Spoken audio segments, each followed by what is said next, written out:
Dear friends, now, dear friends,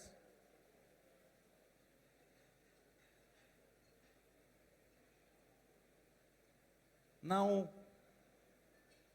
time for me to introduce our very special guest. You know, it happened that this year we watched two great and extremely successful TV serials. One,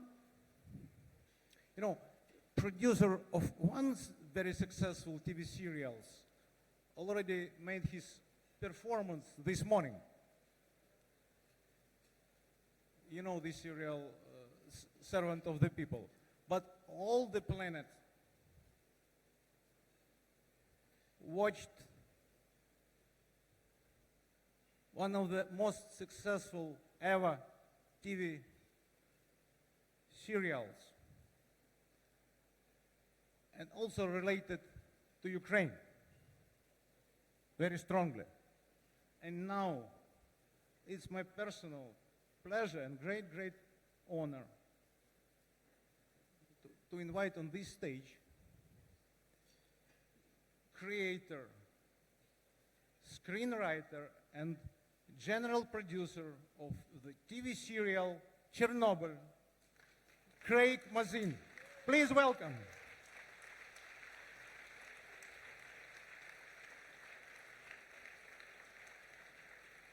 Farid Zakaria will moderate this panel.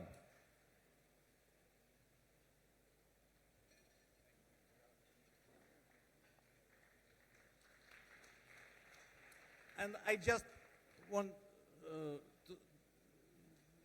to say first how successful this serial was, but also just small piece of dramaturgy. Finally, how it happened that he is here. We already agreed with Craig. It was in July probably. We agreed that he will come.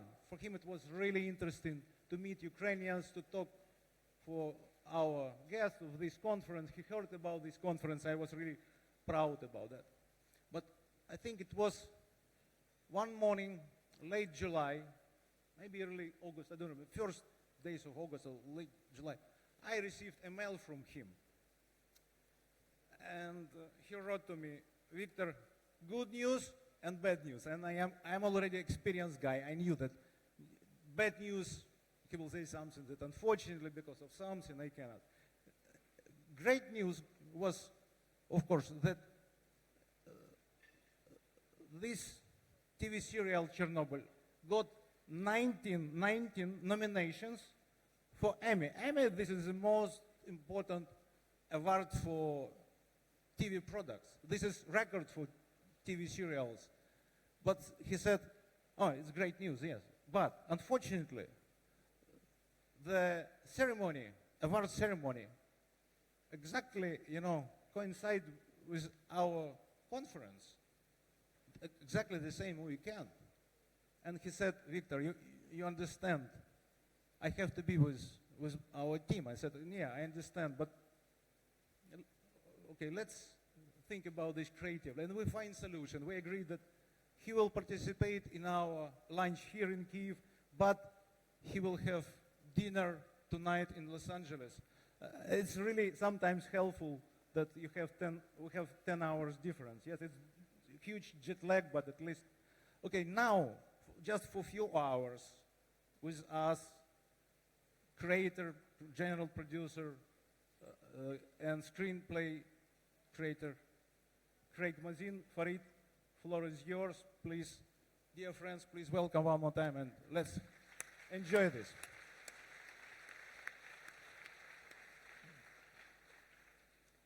Thank you so much, Victor. Craig, it's a great pleasure to have you, and you're very kind to come in this extraordinary period. You are going back for your 19 Emmy nominations. I will leave Kiev to go back for my one Emmy nomination, which I have for my show. Unfortunately, in the news business, we don't get 19 or 20 nominations. But on the other hand, in your business, very few television shows ever get this kind of applause. And I think one should recognize how rare it is, particularly for a show that is a serious show about an incredibly serious moment in modern history, to get this kind of acclaim.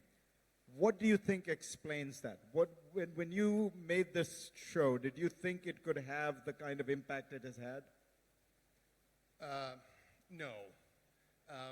That would have been somewhat arrogant, I think, to expect quite this level of success. At first, I should thank Victor for his generosity in having me here. It's lovely. It's incredibly hard to say no to him. Tell me about it. Yeah, I guess successful people are persuasive. There's probably some correlation. No, when we made Chernobyl, our intention was to speak to the audience we thought would be there. A narrow audience of people who are interested in history in general, people who are perhaps interested in the Soviet era of the 80s specifically, and then hopefully people in the region, hopefully people in Ukraine and Belarus and Russia. And what happened, I think, is that a lot of people saw in this story what I saw in it, which is a fascinating collision of the absolute worst that people can do and the absolute best that people can do. It's not Chernobyl, and I've been fascinated by how different people have interpreted it to their own interests, but it is one of those stories that reflects our human condition back to us. We see ourselves in it, and I think maybe that is why it became a global phenomenon, not just in the US or here in Eastern Europe, but in India, in the United Kingdom. So we've just been incredibly grateful for that. So how did you come to get interested in it? I think of you as the guy who wrote The Hangover, which for those of you who have not seen it is a movie very different from Chernobyl. How did you go from The Hangover to nuclear contamination? I don't know. I'll answer all of your questions first with, I don't know. Well, you sometimes when you are working in comedy, people think that there is not something serious about you. But I know that people who work in comedy are more serious many times than people who work in drama. Comedy is in its own way a very serious topic. You need to be a somewhat serious person to deconstruct the world around you and culture around you, to be disruptive or to be transgressive. And so, of course, coming from a background of someone who writes comedy, my favorite president in the world is right here in Ukraine. I mean, this is fantastic. There's maybe a chance that I can be president now. Thank you. Of Ukraine or of the United States? I think Ukraine. So I have to work on my citizenship and learn more words than Dyakuyu, but I'll get there.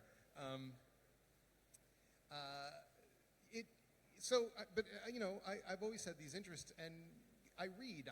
I'm just fascinated by things I read. I read all the time, and I was reading about the construction of the new safe confinement, which is this large dome they've now put in place over reactor building number 4, and this was about in 2013.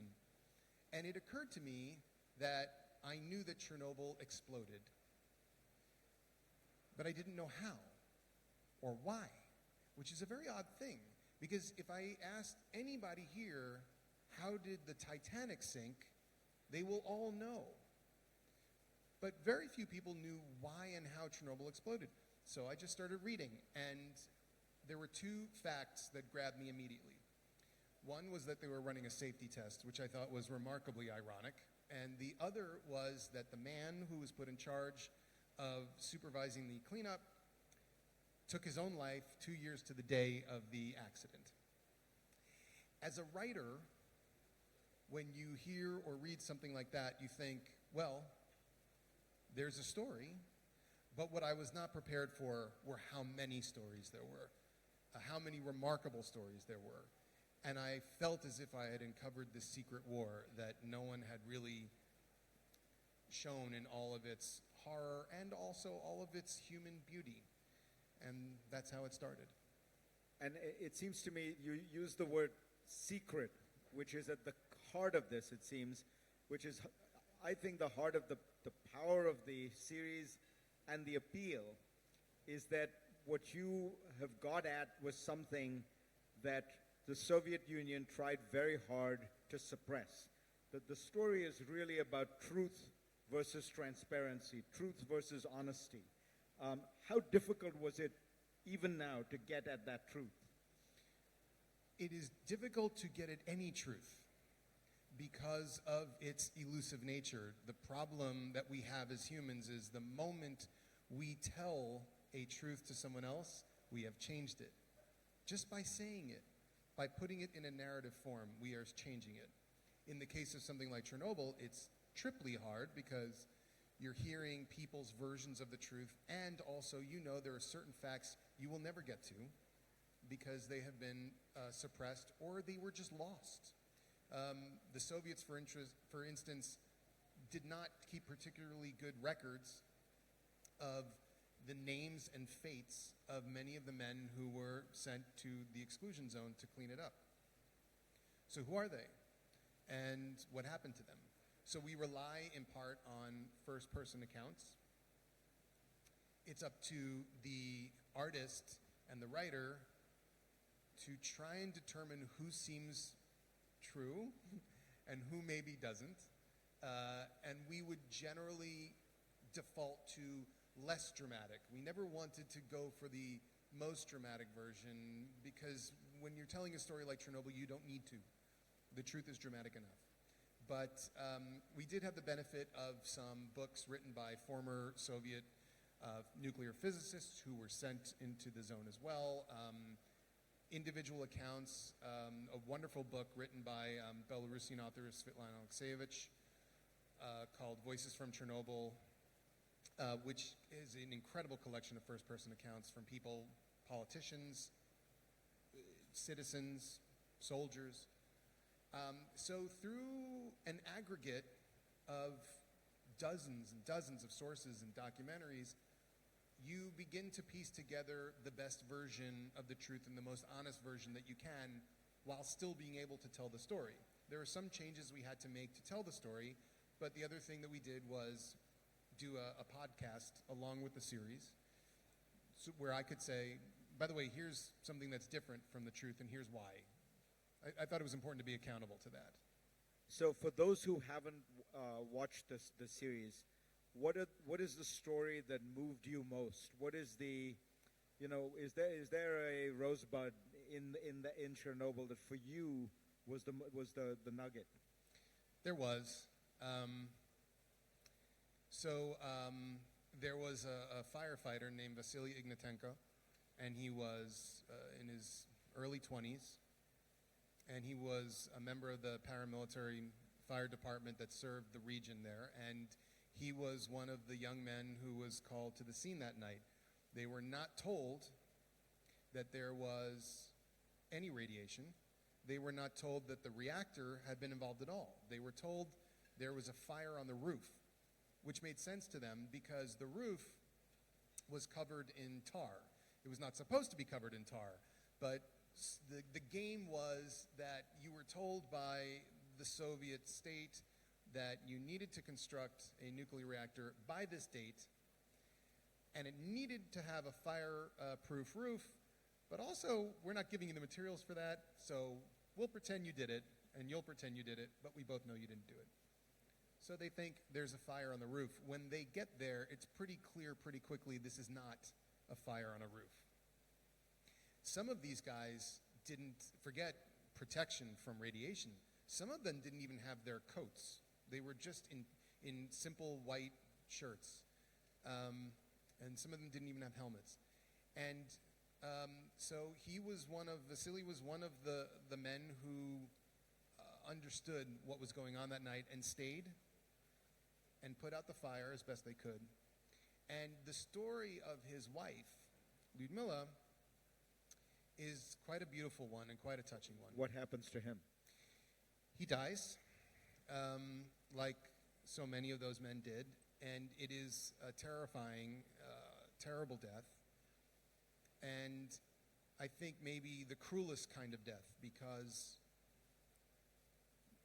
you get better before you get worse. It's one of the torments of acute radiation syndrome. The initial impact it makes you very sick, and then about a day or two later, you start to get better. And then the worst happens. And I don't think any of those, and I call them boys because most of them were boys, I don't think any of those boys knew what had happened to them really. And they knew that they were sick because of radiation, but they didn't know what that meant. The nuclear industry in the Soviet Union was very much a collection of state secrets. And there had been a number of very serious accidents, the most serious of which prior to Chernobyl was at Mayak. And yet they had managed to suppress all of that information. People didn't know that a nuclear reactor was dangerous, essentially, even when they lived next to it, even when they were a first responder, a fireman. They didn't know. And what torments me even thinking about it is that he didn't know why this was happening to him. And that's the part that I find most heartbreaking, when someone is suffering and they don't know why. And again, you come back to this idea of the suppression, the repression. Did you find anything interesting about the way that the Soviet officials then had to systematically lie and cover it up? Did they have any second thoughts about that? Is there a kind of human story there? Well, yes. I never wanted to over-vilify the Soviets in the sense that I didn't want to make them worse than they were. I wanted to portray them as they were. And there were people who I think took this very seriously and tried their hardest to make it better. There's a story, and I wasn't able to fit it into the show, unfortunately, but the party chairman in Minsk was told that there wasn't really a problem, and it was pretty clear a few days later there was a problem. And on May 1st, he called Moscow and said, could we please not have a parade? The wind has been blowing north from Chernobyl. Can we not have the parade?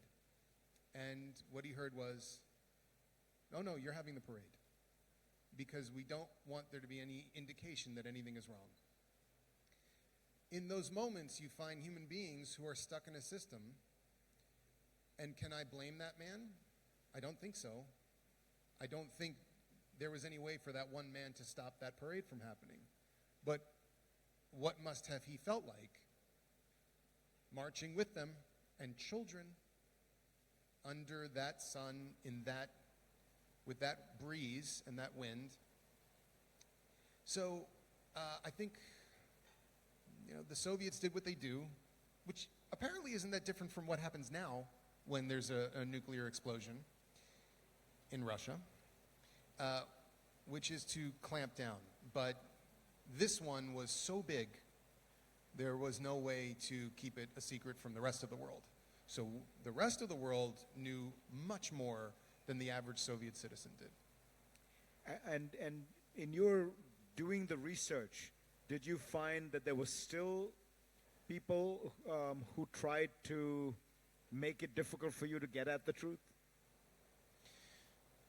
No.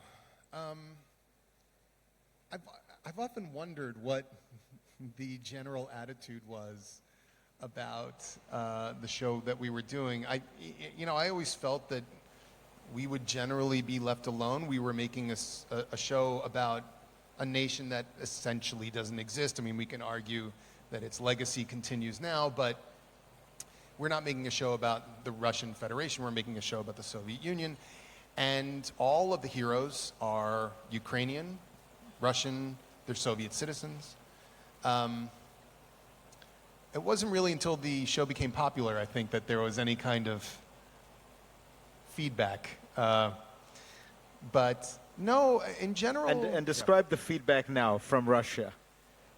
Well, initially it was very good. One of their... Until they actually watched it. Well, I think one of their cultural ministers watched it and said it was very good. I think what happened over time was people started to write articles. And the general nature of the article was, why aren't we telling this story? Why are we only telling stories of self-praise? Why are we avoiding stories that maybe force us to look at some uncomfortable aspects of our own history? Why does it take an American to do it? And that hit a nerve. And so there was some grumpiness. But we're here to talk about happiness. And I can't help but think that, strangely, part of happiness is a willingness to examine your own flaws, to be self-critical, and to own up to failures and mistakes. Right now, there's a lot going on in the United States that is uncomfortable for us. It's upsetting, but we look at it. And we will be looking at this one for a long time, I think. Do you know how many movies and miniseries about Trump we're going to have to deal with? 1,000. The challenge for all of those will be, how do you compete with the reality? I mean, Trump is a better show than you could have imagined, right? I mean, you couldn't have written this up. Well, if I had, nobody would like it because it seems impossible. But to your point, I think it's a very important one, which is you see the radical transparency of the American system, where nobody talks more about the flaws in America than Americans do. Right. And there's, a huge amount of discussion and conversation about how America's in decline, how Trump is awful, how it's the end of the American dream. You think that's a strength? I do. And I think it's a strength in part because it reflects a certain lack of insecurity. You don't really have the ability to interrogate yourself and expose yourself and question yourself if you don't have some underlying belief that fundamentally you're all right. And I think for some countries, and it's understandable, they don't have that belief. They think fundamentally we are weak. Fundamentally we are in danger. And so an insecurity results, and a projection, therefore, of strength, a projection of invulnerability, and a refusal to look at things that are embarrassing, because the second you admit that you made a mistake or you did something wrong, your expectation is that everybody will say, well, that's it, the trick has been revealed, we're all leaving. It's not how it would go, but I do think that one of the signs of a healthy, strong nation is its willingness to look at itself. And ironically, it is very hard to be happy when no one lets you be sad. There's a few sad people here, so I appreciate that. Thank you. I think that nicely ties in with the conversation I was having with Neil Ferguson, that the object of the people who founded the United States was to create a system where you could pursue happiness if you wanted to, but not pursue it if you wanted to, and fail to pursue it if you wanted to have that openness and freedom. Is the assault on truth in the West, though, of a different nature, which is when you encounter news you don't like, facts you don't like, science you don't like, what Western politicians now do, led by the United States, is say, that's fake news. That's not actually what's happening. I have this alternate reality.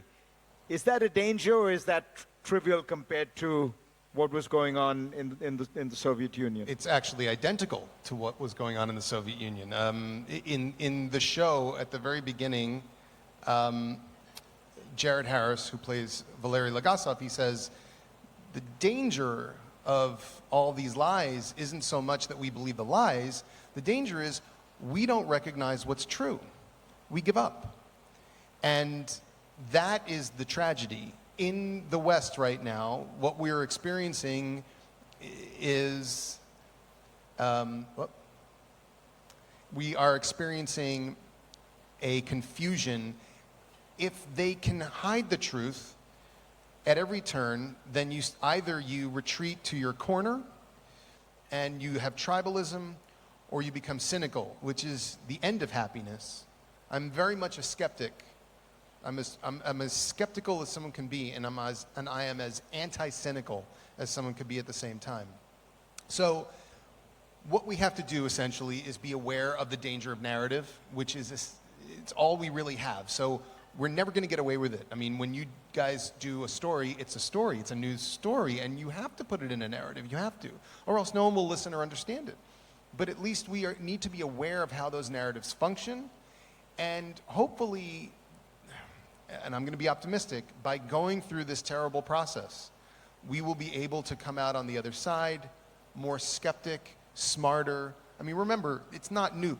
The United States went to war because a newspaper convinced everybody that the Spanish blew up a ship. And they didn't. So we've been here before, but hopefully this time we were able to get out of it. Has this experience left you more cynical about governments, more skeptical, more adversarial? Skeptical. I believe that most people who want to get into politics do start off with the best of intentions. I think it is impossible to be purely good in any venture because life is complicated. There are times when you have to let one person die to save 5 people. That's a horrible position to be in. And I think over time, it probably does something to you, and yet you may be exactly what people need. So I think I am generally hopeful, but the system around those people, and this is what I would tell every politician as they're starting. I wish I could catch them when they enter politician school and say, the system is going to try and corrupt you. Every politician is an opportunity for corrupt people to advance themselves. And they will come, and they will try and take control of you, and they will try and change you.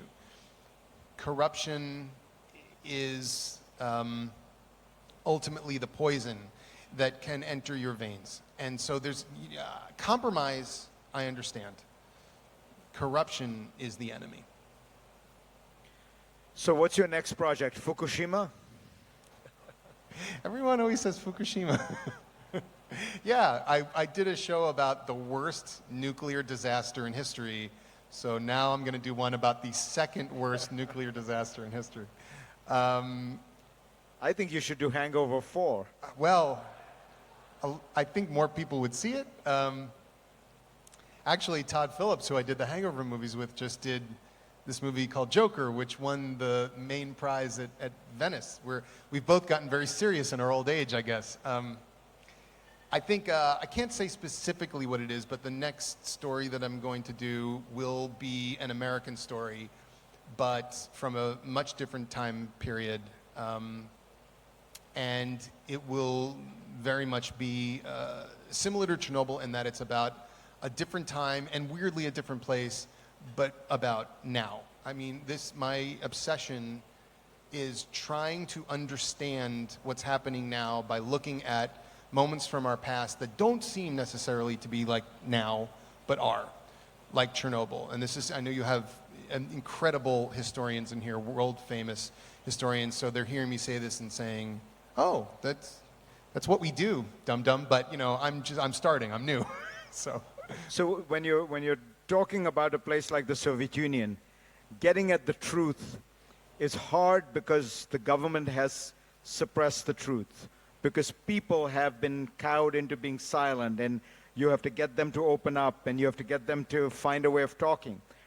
When you're dealing with America, getting at the truth must be different, because basically the problem is getting people to shut up. Yes. And everybody has their version of what happened, and everybody has, their story. And how to make sense of, in this mass of competing stories, what is the truth? So when I made Chernobyl, one of my great hopes was that people in Ukraine would see it and would like it and would appreciate it, because of course this is something that happened here in this country. And we worked very, very hard to get the details as best we could correct, to show our respect for that. And it has been incredibly gratifying to have gotten the response back we've gotten. When it's time to make a show or a movie in the United States about an American story, there is no chance of that. Half the people will say hooray, and half the people will say you're the worst. Americans have lost the ability to agree on anything. It seems that some people are just waiting to see what the people they hate like so that they can not like it. Yeah. So I'm giving up on being popular. I'm just going to try and do what I think is right. Thank you. I want to just ask before we close, there was a banner, there. My Cyrillic is not so good. Victor, what does it say? Our goal is happiness. For all mankind. For all mankind. Our goal for all mankind is happiness. Now that is Neil Ferguson's point. The government is trying to mandate happiness. Yeah, and they didn't do a great job, as you can see. And that's taken directly from a first-person account of a liquidator whose job was to walk through towns and kill abandoned pets. And he saw that sign. And the government, anytime a government says, our goal is the happiness of all mankind. Well, first of all, it means we're not there yet. But of all mankind is the part where the red flag goes off, because that's not possible. It betrays a confusion about how human beings work. It's not that happiness is a zero-sum game, but there is no way for everyone to be happy. That is not possible. So our goal is the happiness of more of mankind. That's reasonable. It would be nice if more people were happier. But the government, and particularly a centralized government, a totalitarian government, is trying to make you happy with the equivalent of a hammer to your face. It's not going to go well. Let me ask you finally, you have many of the distinguished citizens of Ukraine, students, things like that. Having made this movie about such an important moment in Ukraine's history, what do you want to say to the Ukrainians here? Well, I would say, I was talking about this last night. The truth is that these stories don't have to be told by Americans like me. And I hope that as Ukraine has now been independent for quite some time, but I know in a sense it's young, but I'm from a young country too. At least France thinks we're young. It would be, I think, really good to start to think of your arts and your culture as a way for you to express this strength. And meaning it's okay to look back at your own history with the clearest eyes possible and the most honest way possible, because out of that is strength. There are stories here from Ukraine in the 20th century that I think are the most dramatic and sad and also beautiful stories that have not really been told. There is no definitive story of the Holodomor. It does not really exist for the rest of the world. Some people know, but has that been done? So the trick is how to do these things in a way that feels honest, The movie that I always think of, that I am astonished, happened at all, because it was a Soviet era film made by a Russian director. It's a war film called Come and See. I don't know how many people are familiar with this movie, Come and See. Come and See is the greatest war movie ever made, by far. It's not even close, because it's not really a movie.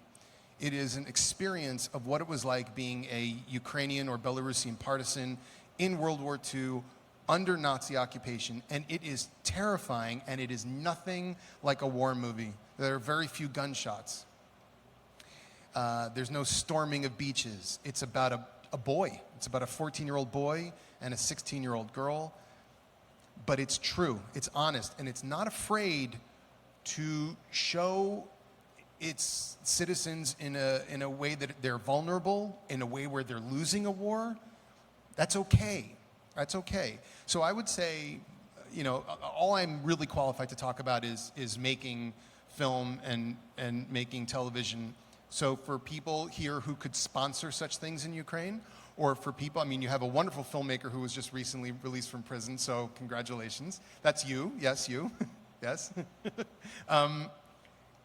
All to support your filmmakers, and hopefully those people can start telling Ukrainian stories from a place of inner strength and not a fear of being embarrassed. On that note, Craig, thank you so much, Thank and you, best Fareed. of luck on the Emmys. Thank you, Fareed. Thank you. Thank you, Victor.